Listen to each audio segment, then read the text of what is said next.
The animals are seen as a menace. The locals say they hang from the trees in the forest where they have a good view of their crops.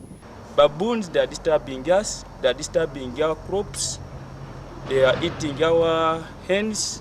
Kati kyobulaba ekibira kyatuleetera obutasoma ekituleetera obwavu ensolo ziri omwo. For them, this is reason enough to cut the West Busia Central Forest Reserve, widely known as Busitema Forest, so that the animals go further from them. The Uganda Wild Life Authority as well as the National Forestry Authority have come to encourage the residents to preserve the forest, but it seems they're preaching to a population that is not yet ready.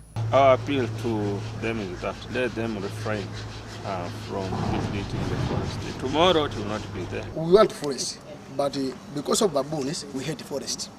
These baboons have lived in this forest for quite a long time, but are now moving into people's gardens because the forest that forms their habitat is being destroyed.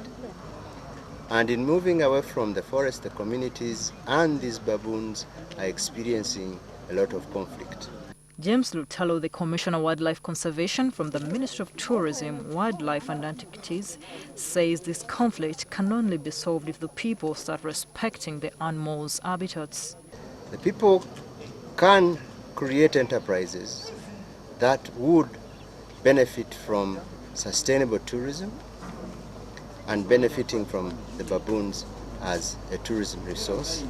For now, though, the forest reserve that was gazetted in 1948 is getting depleted at a fast rate. It is 3,054 hectares.